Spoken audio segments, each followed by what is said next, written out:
Hello guys, tem tangan batai fish phang tu ke jing ja no jong tu content monetization na po Facebook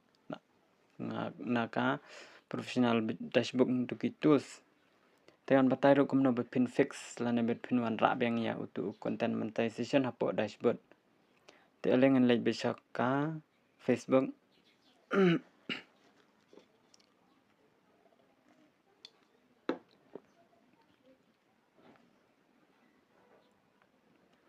dengan klik tu ka professional dashboard. Klik tu ka monetization. Te minta phi I page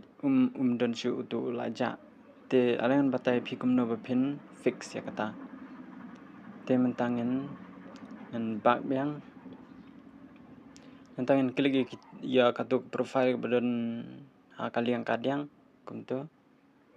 enta dengan klik itu kilai teligi dot sepo kumtu enta dengan scroll bat ngini I katuk to your profile link te klik ya katuk copy link kumtu nenta bak beng nenta ada lek biang sya katuk professional dashboard lek biang sya ka monetization kumtu nenta screenshot ya kani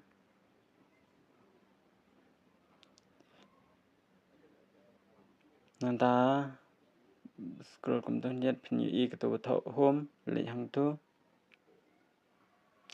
scroll sepo kumtu bat pin lap katuk to support te klik hang tu nenta ada pinyi I hang tu katuk to support inbox te klik hang tu nenta ada klik I katuk to reports about others klik hang tu nenta ada ya katuk ro sim screenshot itu nenta ada bak beng nenta ada pinyi I katuk to your alerts klik hang tu nenta ada screenshot ya kani ro itu nantangin bak beng nanta pinyi I katuk to report a technical problem te klik I katuk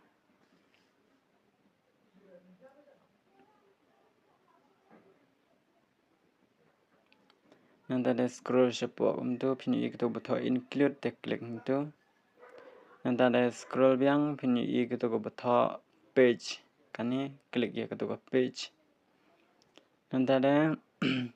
haswa be pin describe ya katuk issue jong pi kumot ba klik show katuk ka ba sepo do to upload from phone klik ya katuk nanta ada upload ya gitu ki screenshot ki ba pi screenshot mana kan upload berot lightly mah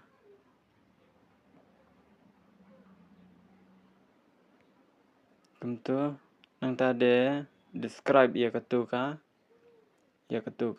issue hantu jong klik tu nanta ada ngan pen in ksai phi kembang ngale te gemut ba ngan sim ya katuk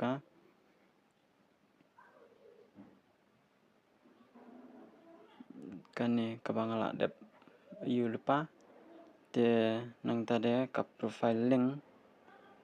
kade katuk link ka ba pila dep klik mana kan la dep copy mana te kumtu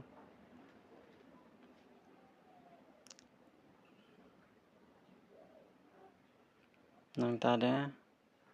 mentangil adap nang tade dengan klik back kumtu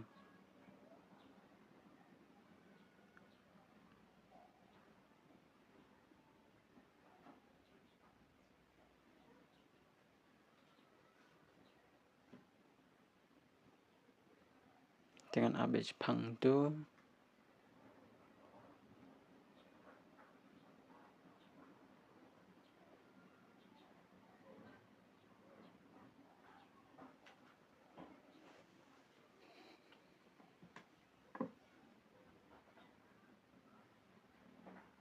kumtu kala dep te gemut ba ka working day kala bendai 24 hours dan arpau sau kenta lane hadin arsngi pinsui I ban sami biang tu content monetization te blog tang kumni Kubli shibun lada pisngu bakayarap te sa like, comment, share mo. Pasaf tangam tahi palang.